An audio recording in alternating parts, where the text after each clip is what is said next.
Bon, très simple pour réaliser donc ces buns. Il va nous falloir 300 g de farine, 2 cuillères à soupe de sucre, du lait tiède. J'ai environ 100 g de lait tiède. Je compléterai donc avec de l'eau si besoin. Une cuillère à soupe de lait en poudre, 2 cuillères à soupe de sucre, ça a été annoncé, 4 cuillères à soupe de beurre ou de margarine, hein, prenez ce que vous avez. Levure boulangère, ici j'ai environ 12 grammes. On peut aller jusqu'à 15 grammes. Et si on a de la levure sèche, on prend 8 grammes. Ok ? Et un œuf. Donc voilà. Pour l'instant, vous allez voir, c'est très très facile. Qu'est-ce qu'on va faire? Ici, on récupère le lait tiède et on le verse directement sur la levure. Ok? Vous avez les mains bien propres. Sinon, je vais récupérer un fouet ici et on va délayer donc cette levure dans le lait dans un premier temps. Et ensuite, on va mettre les mains, les amis. Hein. Vous avez bien débactérisé vos mains au vinaigre blanc. Il ne devrait pas y avoir de soucis. Donc là, on mélange comme ceci. Voilà, le beurre, c'est un beurre mou. Hein. Vous pouvez prendre un beurre fondu si vous voulez. Le beurre, vous prenez un beurre fondu, vous avez la main, encore une fois, nickel. Et on va pouvoir donc mélanger comme ceci.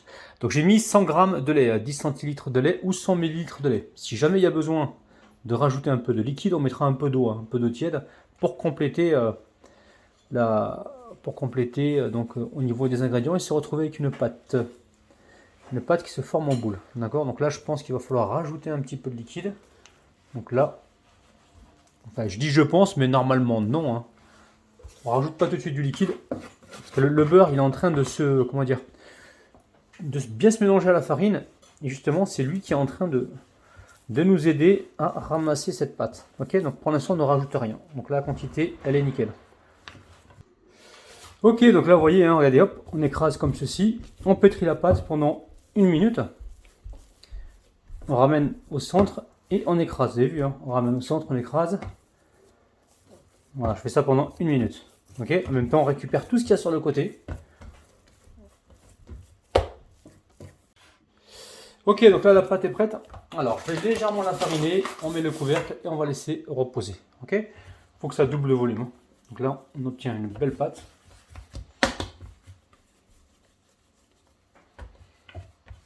Allez, on va laisser pousser tranquillement pendant environ peut-être 1 heure, d'accord. Il faut vraiment que ça double voire triple le volume et on se retrouve tout à l'heure. Ah les amis, Ramilou il a oublié le sel, les amis, le sel. Eh oui les amis, j'ai oublié le sel. Vous voyez? Vous mettre une pincée comme ça de sel, hein, ça suffira. Ok, ça fait environ une demi-cuillère à café de sel. J'ai oublié le sel. Donc là, regardez, je vais malaxer comme ça encore quelques minutes. Ok, pour faire pénétrer le sel dedans. Ok. N'oubliez pas le sel, les amis. Une demi-cuillère à café. Mais là, ça devrait le faire parce que la pâte, elle n'a pas encore reposé. Donc, c'est nickel. Le sel va bien s'imprégner. Ok. Allez, à tout de suite.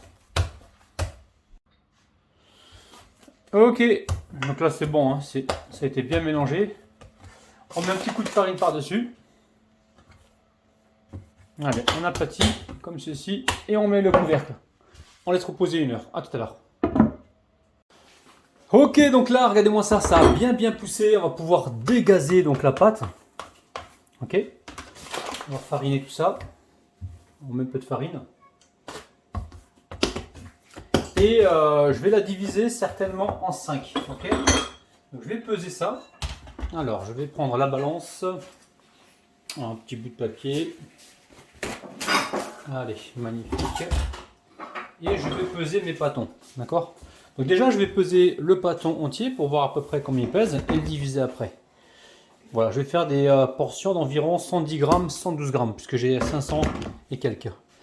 Donc là, alors on y va, on fait des pâtons. Alors, est-ce que 110 grammes, ça va le faire? C'est un peu trop. Ok. On a 116 grammes. On va retirer un petit peu. Ouais, 110 grammes, c'est bien. Je vais continuer comme ça. Je vais faire des boules de 110 grammes et on se retrouve tout de suite.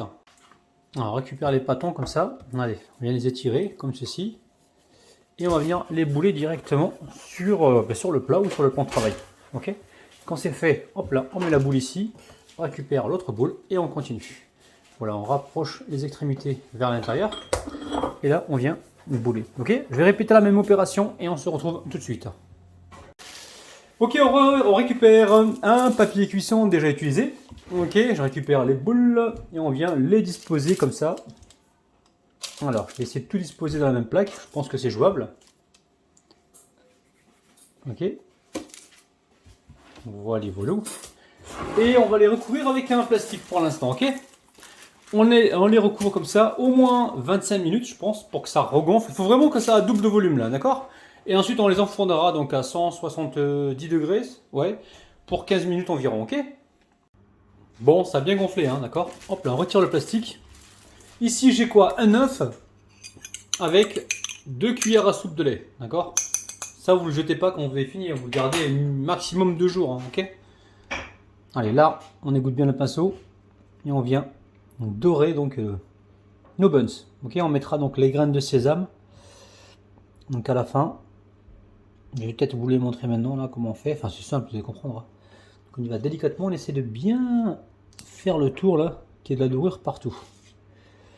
Une fois que c'est fait, je récupère ici les graines de sésame et on vient en mettre un petit peu par-dessus.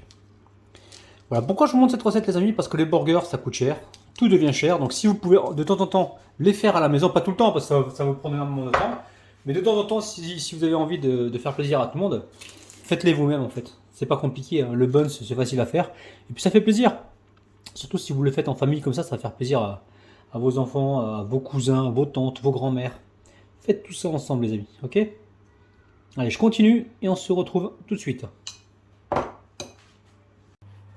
Ok, allez, on va ramener ça au four. Ok. Allez, pour environ 14-15 minutes, 13 minutes, ok? Attends là. Donc à 170 degrés, 175 degrés. Hein.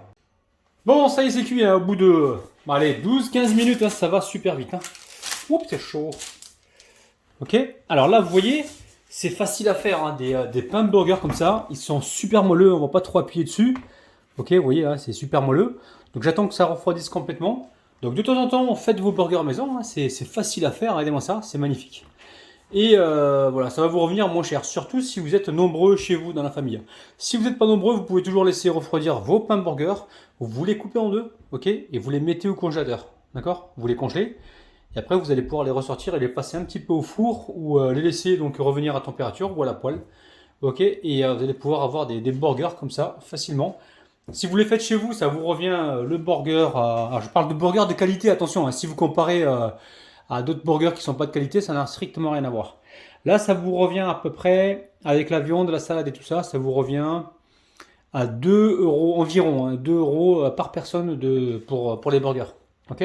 Si vous, ouais, 2 euros, on va dire 2,50 avec les frites, si vous mettez, enfin, si vous faites vos frites maison, qui seront bien meilleures. Si vous allez dans des enseignes, ça va vous coûter un burger frites, ça peut vous coûter entre 6 et 8 euros, ça dépend des villes en France, ok?